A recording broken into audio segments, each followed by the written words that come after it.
Didukung oleh Sarung Al-Samsi.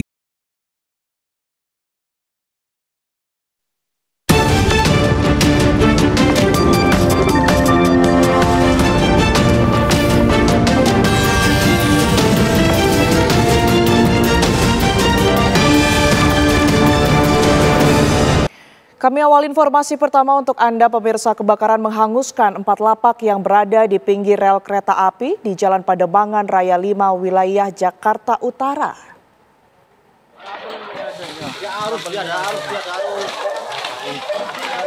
Banyaknya barang yang mudah terbakar membuat api cepat membesar hingga menyentuh kabel listrik di jalur kereta api. Diduga api berasal dari salah satu lapak yang sedang melakukan aktivitas membakar tembaga. Usai api dapat dipadamkan, petugas pemadam kebakaran Jakarta Utara menemukan 4 jasad korban dari reruntuhan bangunan yang ternyata merupakan satu keluarga. Keempat korban tersebut, Saniah usia 55 tahun, Samiatun 20 tahun, Ais 11 tahun, dan Udin yang baru berusia 2 tahun. Seluruh korban telah dibawa ke Rumah Sakit Cipto Mangunkusumo untuk dilakukan otopsi. Tim unit identifikasi Polres Jakarta Utara sudah melakukan olah TKP untuk mengetahui penyebab kebakaran maut tersebut.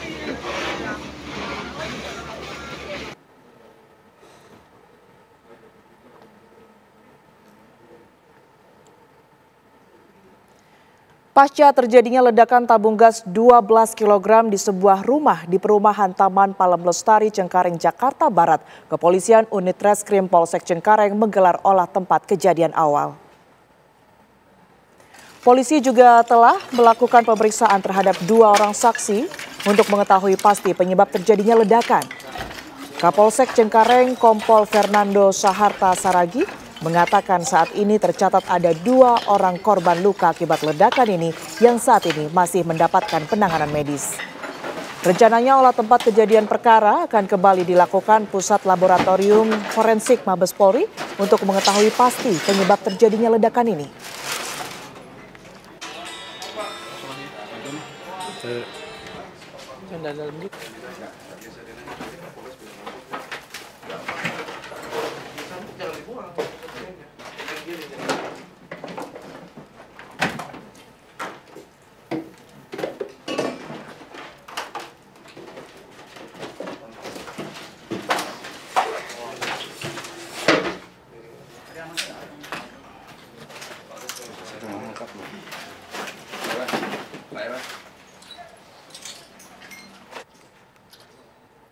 Sebelumnya 5 rumah di Jalan Taman Palem Raya Cengkareng, Jakarta Barat hancur akibat ledakan tabung gas 12 kg pada Rabu pagi tadi.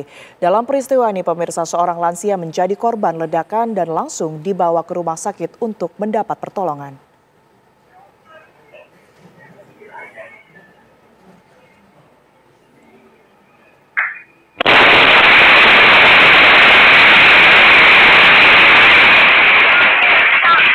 Ya, ini adalah ledakan hebat yang menghancurkan 5 rumah di Jalan Taman Palem Raya Cengkareng, Jakarta Barat, pemirsa. Ledakan dipicu akibat tabung gas 12 kg yang diduga mengalami kebocoran. Puing-puing pasca ledakan terlihat berantakan hingga ke jalan.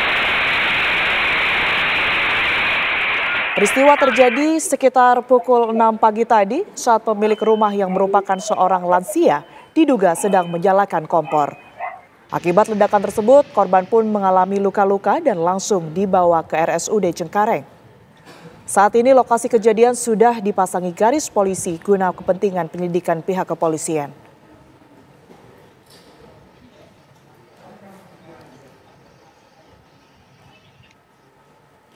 Ya, dan untuk mengetahui informasi terbaru berkaitan dengan ledakan tabung gas 12 kg, pemirsa, saat ini kami tergabung dengan reporter TV One Yolanda Chaniago berada di TKP kejadian. Selamat malam, Yolanda.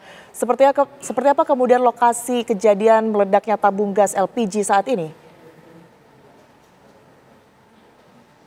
Ya baik, selamat malam Tiara dan juga pemirsa. Saat ini saya sedang berada langsung di lokasi kejadian ledaknya tabung gas di salah satu rumah di Taman Palem Sari Cengkareng. Ini jika dapat saya gambarkan bagaimana situasi terkini dan terupdate pada malam hari ini. Memang ini dari rumah yang menjadi titik ledak gas 12 kilo ini terlihat hancur lebur begitu Tiara dan juga pemirsa. Baik dari bagian atapnya yang memang gentengnya ini sudah mulai pecah-pecah dan bertaburan ke depan jalan, kemudian juga bolong-bolong, kemudian juga terdapat kaca di lantai 2 yang ikut pecah dan berserakan ke bagian depan rumah yang menjadi lokasi ledakan ini. Juga jika dapat Anda lihat, ini baik dari kanopi bagian depan juga ikut hancur. Selain rumah ini juga Tiara dan juga pemirsa, rumah milik tetangga di sebelah kanan dari rumah ini juga ikut hancur di bagian genteng dan juga di bagian kaca. Ini jika dapat saya gambarkan dan dapat Anda lihat di layar kaca Anda dari gambar yang diambil oleh juru kamera saya Junaidi Saifuddin. Ini memang dari info penjaga sekitar mengatakan bahwa posisi tempat letaknya gas tersebut dan kompor tersebut berada di lantai bawah, lantai 1 yang memang sudah terlihat hancur lebur, baik dari bagian pintu pun sudah tidak terlihat, ini sudah hancur semua begitu Tiara dan juga pemirsa. Selain itu juga pada bagian jendela di depan ini juga sudah hancur lebur. Selain rumah ini juga terdapat 3 rumah yang ikut hancur di belakang posisi rumah ini sendiri yang memang ikut hancur pada bagian atapnya, kemudian juga loteng-lotengnya ini ikut berhamburan keluar begitu Tiara dan juga pemirsa. Jika dapat dilihat ini memang sudah tidak berpenghuni, di mana memang diketahui bahwa korban yang tinggal di lokasi ini sendiri berinisial E berumur 73 tahun yang memang saat ini sedang dilakukan perawatan intensif karena memang korban mengalami luka-luka bakar yang cukup parah. Ini tadi dari keterangan tetangga yang mengatakan bahwa korban berinisial E ini kerap dipanggil Oma begitu, yang memang pada saat kejadian Oma ini tinggal seorang diri di rumah begitu, sehingga pada saat kejadian tersebut warga yang mendengar langsung melakukan pengecekan ke lokasi terjadinya ledakan. Selain korban berinisial E berumur 73 tahun ini juga terdapat satu korban yang mengalami luka ringan atau patah tulang berinisial W berumur 47 tahun, yaitu tetangga yang rumahnya berada di sebelah kanan dari lokasi kejadian meledaknya gas ini, mengalami luka ringan yaitu patah tulang, di mana ini jika dapat ditunjukkan juga oleh juru kamera saya, tetangga di sebelah kanan ini mengalami hancur loteng dan kaca pada bagian atasnya, dan korban W ini pada saat kejadian tersebut, memang kejadian ini terjadi pada pukul 5:56 waktu Indonesia bagian Barat, sehingga pada saat itu korban W ini juga masih tertidur begitu. Namun tiba-tiba terjadi ledakan dan juga atapnya ini menimpa korban, sehingga korban menyebabkan patah tulang yang memang terjadi akibat tertiban dari bagian atap yang roboh ini sendiri. Selain itu juga W ini juga dilakukan perawatan intensif begitu, mengingat W ini juga sudah berumur 47 tahun yang ikut terkena imbas dari ledakan gas 12 kilo ini sendiri. Dan jika dapat saya rangkum kembali begitu, adapun kronologi kejadiannya berawal dari korban berinisial E berumur 73 tahun ini ingin menyalakan kompor begitu Tiara dan juga pemirsa, namun tanpa disadari memang selang regulator milik korban ini sudah bocor sejak sebelumnya begitu, sehingga gas tersebut memenuhi ruangan tempat korban yang ingin menyalakan kompor, sehingga ketika korban menyalakan kompor ini langsung terjadi ledakan begitu Tiara dan juga pemirsa, di mana ledakan tersebut memang sempat terekam oleh CCTV milik tetangga yang berada di depan rumah korban ini, yang sempat sudah beredar di media sosial, kemudian juga TV-TV berita lainnya. Rumah tetangga di depan rumah korban ini juga ikut hancur pada bagian pagarnya.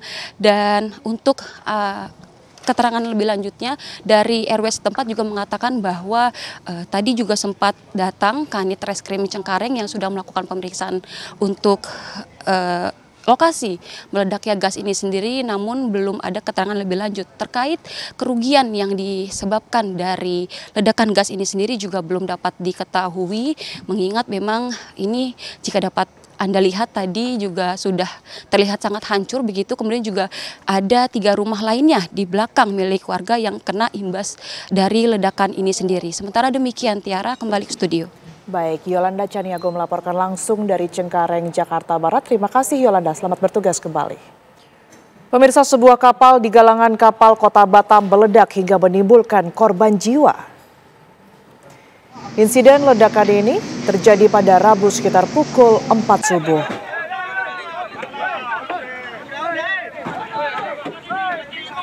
Sepuluh orang tewas dan puluhan mengalami luka. Dalam insiden yang kedua kalinya ini, dari 28 orang korban, 10 diantaranya meninggal dunia dan 18 orang luka-luka, serta masih menjalani perawatan intensif di Rumah Sakit Aini Batu Aji dan Rumah Sakit Elizabeth, Kecamatan Sagulung. Penyebab kecelakaan pun hingga kini masih dalam tahap penyelidikan.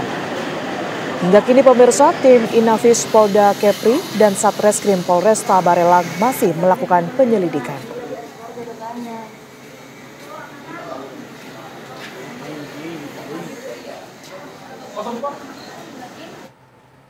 Dan untuk mengetahui kondisi terbaru mengenai para korban dalam ledakan kapal di galangan kapal di Kota Batam, kita akan terhubung pemirsa dengan rekan kami Alboin di Rumah Sakit Mutiara Aini di Batu Aji, Kepulauan Riau. Selamat malam Alboin, berapa jumlah korban terakhir, luka dan juga meninggal dunia yang Anda terima di Rumah Sakit Aini? Ya, baik Tiara dan pemirsa, dapat kami sampaikan saat ini saya sekarang masih berada di Rumah Sakit Mutiara Aini Batu Aji Batam, Kepulauan Riau. Dan sejumlah kerabat masih menunggu keberadaan daripada kerabat mereka. Saat ini masih ada sekitar 11 orang yang dirawat di rumah sakit ini. Dan tadi sekitar sore sekitar 4 orang sudah dibawa ke Rumah Sakit Polda Kepri untuk di otopsi. Nah, dari kejadian ini dapat kami laporkan ada terdapat sekitar 28 orang yang menjadi korban dan seluruh korban itu dievakuasi atau dibawa ke rumah sakit di beberapa rumah sakit di Batu Aji. 7 orang itu berada di Rumah Sakit Elizabeth dan 4 orang meninggal dan 3 orang dalam keadaan kritis. Nah, untuk di Rumah Sakit Aini ini sendiri terdapat 15 orang yang dibawa ke sini, ada 4 orang meninggal dan terdapat sekitar 11 orang yang masih kritis, dan sementara masih ada dua orang lagi dibawa ke rumah sakit Kota Batam dan dinyatakan meninggal, dan kemudian masih ada sekitar 7 orang lagi yang dirawat di Rumah Sakit Geraha Hermina Batu Aji juga. Nah, dan saat ini kami masih tetap memantau. Semoga korban yang masih dirawat ini bisa selamat dari maut yang menimpa mereka di perusahaan galangan kapal di salah satu di kapal perbaikan kapal galangan PT ASL Batam Kepulauan Riau. Begitu, Tiara. Baik, Alboin, kami memastikan kembali bahwa jumlah korban meninggal ini totalnya 10 orang ya? Ya, yang meninggal itu ada 10 orang. Baik. Jadi ada 18 orang itu masih dirawat di beberapa rumah sakit di Kota Batam. Begitu. Baik, dari ke-10 ini termasuk juga yang saat ini berada di Rumah Sakit Aini, apakah sudah ada yang berhasil diidentifikasi, Alboin? Ya, saat ini kami belum mendapatkan kabar informasi terbaru, tapi keluarga masih tetap menunggu perkembangan daripada kesehatan para korban yang masih kritis di rumah sakit ini. Begitu, Tiara. Baik, dari data yang mungkin Anda terima, siapa sebenarnya korban 10 orang ini? Apakah memang berasal dari dalam kapal kah atau juga ada pihak-pihak dari luar kapal yang menjadi korban? Ya, dari informasi yang saya dapatkan tadi dari beberapa kerabat korban yang memang pernah bekerja di situ, rata-rata yang korban itu adalah mereka yang bekerja di dalam lambung kapal. Begitu, Tiara. Dan dari penjelasan keluarga korban ini mengatakan bahwa mereka kerabatnya itu bekerja masuk mulai jam 8 malam sampai besoknya jam 8 pagi juga. Nah, pada saat mereka bekerja di dalam kapal itu, mereka harus masuk ke dalam lambung kapal ke dalam 25 meter. Dan di sana itu sebetulnya ada juga sistem pemadam kebakaran, tapi itu yang namanya itu racun api kalau bisa kami sebutkan. Nah, pada saat mereka bekerja di sana, ternyata selama ini terjadi kebakaran kecil di dalam kapal itu, di dalam lambung kapal itu, tapi mereka bisa padamkan api itu. Nah, tidak tahu apa yang terjadi subuh tadi itu, tiba-tiba kapal bisa ada kebakaran besar di dalam sehingga mereka yang ke-28 orang pekerja itu terjebak di dalam. Dan informasi yang kami dapatkan, ya mereka kerabatnya mereka itu ada yang dalam keadaan terbakar, ada habis terbakar juga, dan ada yang masih terbakar ringan begitu. Begitu kami sampaikan. Baik, Alboin, informasi berkaitan dengan korban luka yang saat ini masih dirawat seperti apa dan penanganan apa yang saat ini sedang dilakukan? Sejauh ini memang kami belum bisa mendapatkan informasi seperti apa keadaan mereka, tapi dari keluarga yang kami dengar tadi ada beberapa kerabat mereka yang masih menunggu operasi dan bahkan belum mendapatkan jadwal operasi begitu. Dan tadi dari salah satu kerabat korban itu mengatakan semua badannya terbakar begitu, Mbak. Kembali ke studio. Baik, Alboin, sudahkah Anda menerima informasi berkaitan dengan proses penyidikan atau hasil proses penyidikan sementara mengenai apa penyebab pasti dari kecelakaan ini? Baik, Mbak, sejauh ini kami belum mendapatkan secara resmi dari kepolisian yang menyelidiki kasus ini, tapi tadi informasi dari Bapak Kapolda, Irjen Pol Asep Sapudin menyatakan timnya sudah melakukan penyelidikan dan nanti akan dilakukan olah TKP di dalam kapal. Seperti itu, Tiara. Berkaitan dengan juga pasien dan juga korban yang hingga saat ini masih dirawat, bagaimana proses dari biaya perawatan mereka sendiri, Alboin? Apakah Anda menerima informasi berkaitan dengan hal tersebut? Iya, Mbak. Jadi ya Mbak Tiara, memang sejauh ini kami belum mendapatkan seperti apa tanggung jawab untuk pembayar itu. Tapi tadi saya sempat berbicara dengan dukungan dari Ketua DPP Kota Batam menyatakan bahwa pihak perusahaan harus bertanggung jawab dalam insiden ini. Begitu, Tiara, Mbak Tiara. Baik, sejauh ini apakah ada posko yang barangkali dibangun di rumah sakit untuk mempermudah keluarga korban melaporkan data-data pencarian terhadap korban kebakaran kapal tersebut, Alboin? Sebenarnya semua korban sudah dibawa ke rumah sakit dan beberapa kerabat ini yang berada di sini hanya menunggu perkembangan terkait kesehatan para kerabatnya. Begitu, Mbak Tiara. Baik, terakhir mungkin Alboin, apakah sudah ada tanggapan dari pihak PT kapal tersebut menanggapi kecelakaan ataupun juga kebakaran ini?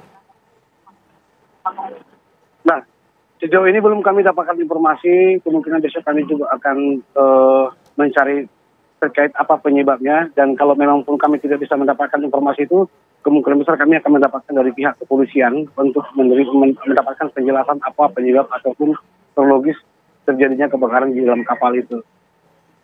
Tadi seperti saya sampaikan tuh, dari penjelasan kerabat korban yang mau bekerja hari-hari di situ, memang sering terjadi kebakaran kecil di dalam kapal itu, tetapi mereka bisa atasi dan tidak tahu mungkin yang subuh tadi bisa terjadi api membesar, itu mungkin di luar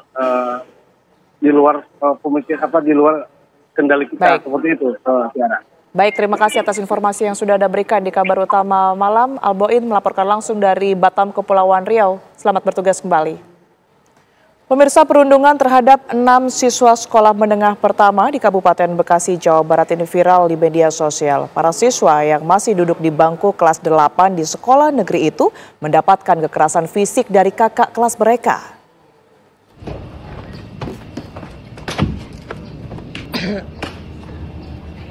Video berdurasi 16 detik ini memperlihatkan aksi perundungan terhadap 6 siswa kelas 8 Sekolah Menengah Pertama Negeri 1 Tambun Selatan. 6 siswa mendapatkan kekerasan fisik dari kakak kelas. Tak terima anaknya menjadi korban perundungan, keenam orang tua siswa melapor ke Polsek Tambun Selatan. Belakangan diketahui aksi perundungan terjadi pada tanggal 8 September 2025. Orang tua korban baru mengetahui anaknya menjadi korban perundungan setelah video kekerasan tersebut tersebar di media sosial. Pasca peristiwa tersebut, para korban mengalami masalah psikologi, korban enggan mengikuti kegiatan belajar mengajar di sekolah, serta cenderung melampiaskan kemarahan kepada orang tua akibat tekanan psikologis.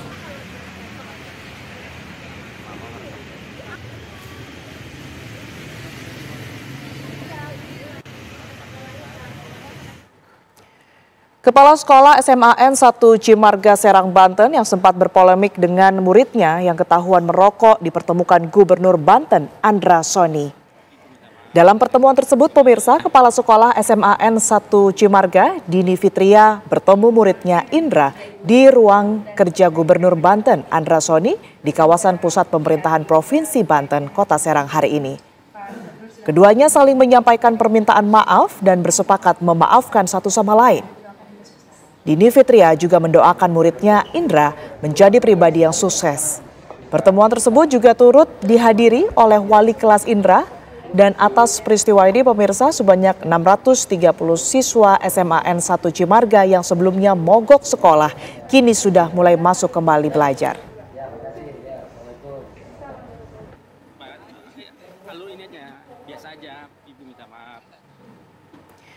Peristiwa Kepala SMAN 1 Cimarga Dini Fitria dengan murid yang ketahuan merokok bernama Indra yang berbuntut aksi mogok siswa menjadi buah bibir di ruang publik. Lantas bagaimana kemudian Gubernur Banten Andra Soni menyikapi kasus ini, kasus guru yang kemudian mendisiplinkan muridnya? Kami akan ajak Anda pemirsa untuk berbincang langsung. Selamat malam Pak Gubernur. Selamat malam, selamat malam. Baik, Pak Gubernur, sebenarnya sejauh apa Anda melihat kasus ini di mana satu orang siswa yang kemudian diketahui melanggar ini didisiplinkan oleh gurunya, namun berujung pada ketidaksepakatan dan juga bahkan mogok sekolah, Pak Gubernur? Ya, pertama tentu saya menyayangkan peristiwa ini terjadi, dan kedua kita melihat bahwa dalam 2 hari terjadi mogok belajar yang kemudian tidak lagi bisa diatasi oleh pihak sekolah, yang tidak boleh terjadi, tidak boleh berlangsung lama. Maka Dinas Pendidikan melakukan upaya-upaya, dan terakhir kami mencoba untuk menormalkan kembali siswa-siswa agar kembali ke kelas. Dan dengan menonaktifkan sementara kepala sekolah, karena memang situasi sudah tidak elok, tidak baik untuk anak-anak, dan anak-anak tidak bisa lagi dikendalikan saat itu. Dan alhamdulillah sekarang anak-anak sudah kembali belajar, dan kemudian saya mempertemukan antara kepala sekolah dengan Indra, siswa yang kedapatan oleh kepala sekolah sedang merokok, dan kemudian diberikan teguran. Namun dalam proses tersebut mungkin ada kekerasan verbal atau fisik yang kemudian menjadi polemik di sekolah ini. Dan alhamdulillah tadi setelah dipertemukan tabayun, pengertian kekerasan tersebut perlu kita luruskan bahwa si guru merasa menyampaikan bahwa memang melakukan kata-kata yang tidak bisa diterima oleh siswa. Namun di sisi lain, bahwa penegakan disiplin merupakan sebuah keharusan di sekolah. Namun kita berharap tentunya penegakan disiplin tidak menggunakan kekerasan, dan memang sekolah harus menjadi tempat yang paling aman buat anak-anak. Alhamdulillah tadi saya ajak untuk berdiskusi, makan siang bersama dengan guru dan siswa. Alhamdulillah mereka sudah saling memahami, khususnya Ananda Indra. Beliau mengakui kesalahannya, dan beliau telah menyampaikan permohonan maaf kepada Ibu Dini. Dan Ibu Dini sebagai pendidik juga memberikan nasihat-nasihat dan sekaligus juga menyampaikan permohonan maaf bila mana ada tindakannya yang tidak bisa diterima oleh Indra. Dan alhamdulillah mereka berdua selayaknya guru dan murid sudah bisa saling memaafkan. Baik, jadi untuk kepala sekolah yang tadinya sempat dinonaktifkan, saat ini sudah kembali aktif dan proses belajar mengajar ini sudah kembali seperti semula ya, dengan kehadiran murid-murid yang tadinya mogok, Pak Gubernur? Ya, alhamdulillah. Jadi saya perlu sampaikan di sini bahwa terminologi dinonaktifkan sementara bukan berarti sebuah hukuman, tapi itu adalah upaya kita bersama yang dipahami oleh Bu Dini, karena beliau sendiri yang merasakan bagaimana dalam 2 hari tidak bisa mengendalikan sekolah, tidak bisa mengendalikan anak-anak, dan alhamdulillah Ibu Dini memahami permasalahan tersebut, solusi tersebut, dan tentu beliau juga mengalami sebuah ketidakpercayaan diri bila mana kembali mengajar di sekolah yang sama. Tapi saya sampaikan, Ibu posisinya harus kembali ke sekolah ini dan kemudian nanti bersama-sama dengan murid menjalankan proses belajar mengajar yang baik di sekolah. Dan di sini kita tidak mencari siapa yang benar, siapa yang salah. Ini pelajaran buat kita semua, buat dunia pendidikan Indonesia yang kebetulan terjadi di Banten, bahwa selalu guru-guru berhadapan dengan permasalahan hukum saat berusaha menjalankan tugas dan fungsinya sebagai guru di sekolah. Dan ini bukan kejadian pertama, selalu ada kejadian dan bukan hanya di Banten, di mana-mana selalu terjadi.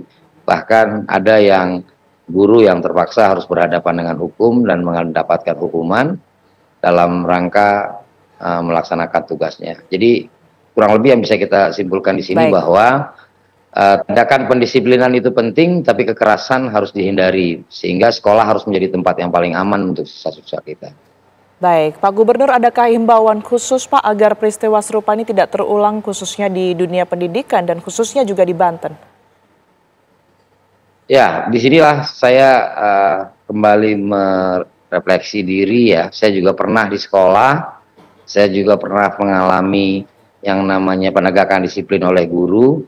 Itu pun memang berbeda zaman dahulu dengan sekarang. Sekarang informasi mudah didapat dan kemudian segala sesuatu kalau kita biarkan nanti akhirnya menjadi liar. Alhamdulillah dengan pertemuan tadi semua memahami dan saya berharap mudah-mudahan insya Allah besok rencananya jam 9 orang tua dan Ibu Dini akan dipertemukan sehingga kita berharap sebenarnya permasalahan ini bisa diselesaikan secara kekeluargaan tanpa harus melalui proses pelaporan ke polisi. Jadi harapan saya ke depan khususnya di Banten dan di seluruh Indonesia bahwa menghormati guru, menyayangi teman harus kembali kita gelorakan. Di sekolah adalah tempat untuk belajar. Di sekolah adalah tempat untuk melatih disiplin karena guru punya waktu jam 7 sampai dengan setengah 4 untuk bisa melaksanakan tugasnya dan orang tua telah menitipkan gurunya pada sekolah, maka sekolah harus merupakan tempat yang aman untuk anak-anak mereka dan kepercayaan kita kepada guru-guru juga mesti bisa dipertanggungjawabkan dengan tindakan yang baik. Demikian. Baik, terima kasih atas waktu dan juga penjelasan yang telah diberikan kepada kami, Gubernur Banten Bapak Andra Soni atas waktunya. Terima kasih Pak Andra, sehat selalu. Pemirsa, pasca penyerangan Mapolres Lumajang, Jawa Timur, keluarga tersangka pencurian hewan akhirnya meminta maaf pada pihak kepolisian. Hal ini dilakukan setelah hasil otopsi menyatakan tersangka tewas akibat asam lambung, bukan penganiayaan oknum anggota Resmob.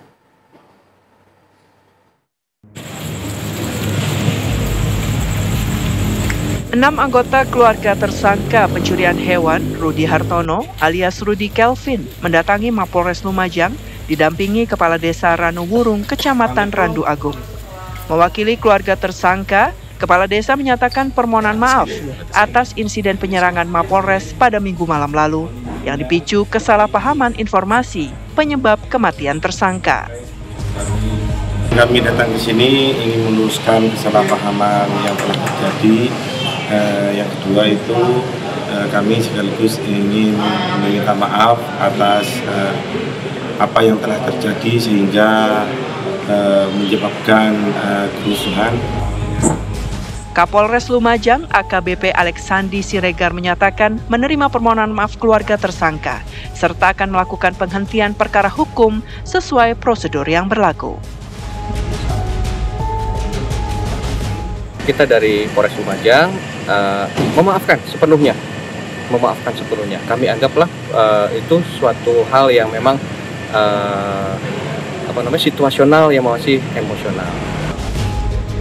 Sementara itu, aksi dukungan dari masyarakat terhadap Polres Lumajang dalam upaya pemberantasan pelaku kejahatan serta penegakan hukum terus mengalir, baik melalui media sosial maupun karangan bunga. Sebelumnya Minggu malam, puluhan warga Desa Ranuwurung, Kecamatan Randu Agung, Lumajang, mendatangi Rumah Sakit Bayangkara untuk melihat secara langsung kondisi Rudi Hartono alias Rudi Kelvin yang diduga tewas tidak wajar usai ditangkap tim Resmob Satreskrim Polres Lumajang atas tindak pidana pencurian hewan.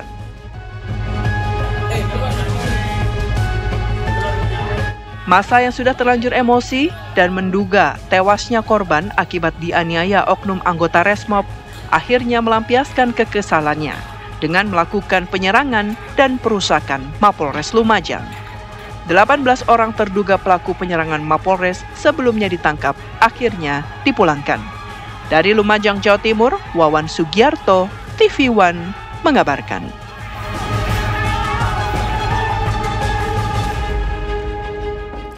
Ketua Komisi 3 DPRD Kabupaten Gorontalo Utara Deninda Khairunisa menuai sorotan usai videonya yang diduga mencibir masa aksi viral di media sosial.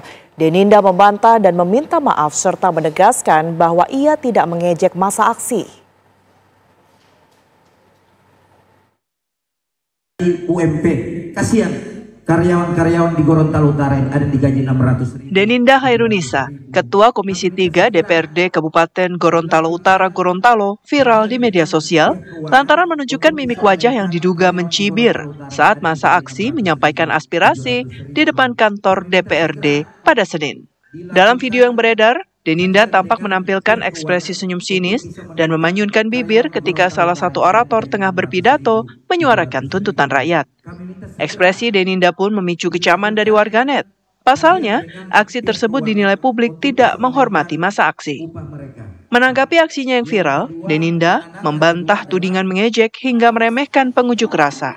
Ia memohon maaf kepada publik atas kegaduhan, meskipun dinilainya tidak ada niat untuk mencibir. Kalau nggak ada sama sekali aku mencibir, dan untuk apa aku mencibir? Aku aja berdiri kemarin di situ untuk rakyat kok. Kenapa sampai disalahartikan begitu? Mungkin karena pas saat itu juga sementara berlangsung ya orasi itu. Tapi aku menunjukkan ada di belakang situ dan nanti diwawancara aja deh gitu karyawanku, orangku, mereka ada di belakang situ, di belakang mobil. Terus dia menunjukkan kayak misalnya orang ada di sini begitu untuk gini lah. Jadi makanya aku berekspresi kayak gitu, kayak aku berekspresi bahwa secara nggak langsung aku kasih tahu ke mereka bahwa iya karena aku hadapi.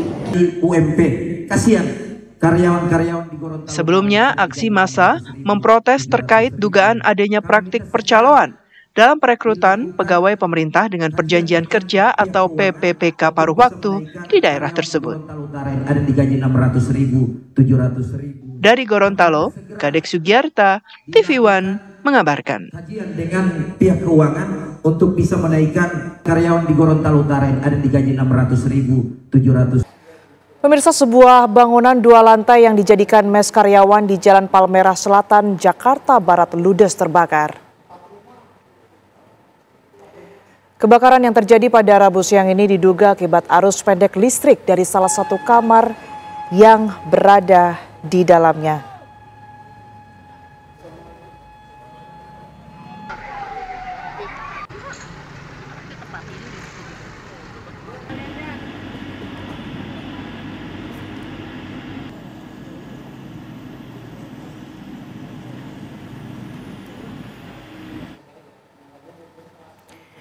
Ya, kami ke informasi berikutnya untuk Anda pemirsa. Beragam informasi telah kami rangkum dalam kilas kabar berikut ini untuk Anda.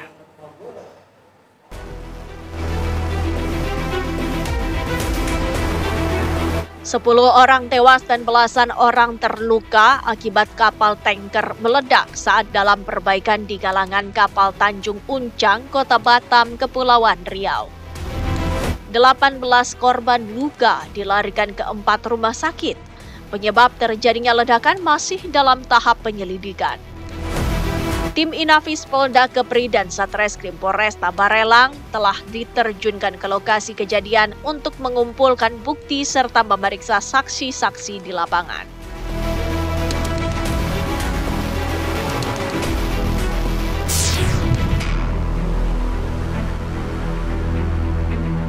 Lima rumah di Jalan Taman Palem Raya, Cengkareng, Jakarta Barat hancur akibat ledakan tabung gas 12 kg. Puing-puing pasca ledakan terlihat berantakan hingga ke jalan. Seorang lansia menjadi korban ledakan dan langsung dibawa ke rumah sakit untuk mendapatkan pertolongan. Pihak kepolisian sedang menyelidiki penyebab kebakaran.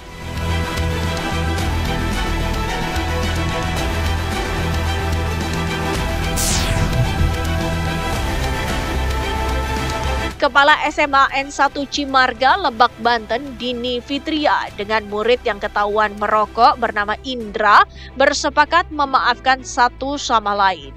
Kesepakatan itu terjadi saat kedua pihak dipertemukan Gubernur Banten Andra Soni.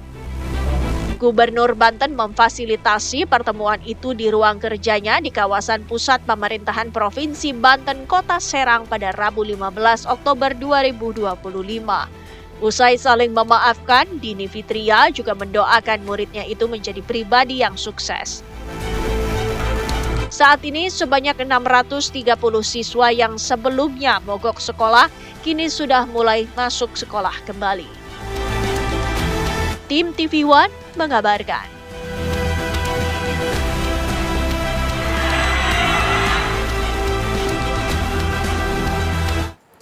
Pemirsa, informasi tadi sekaligus menutup kabar utama hari ini. Sesaat lagi Anda dapat menyaksikan program Kabar Hari Ini bersama dengan Haidar Fasyal. Saya Tiara Haraha pamit undur diri. Terima kasih. Sampai jumpa.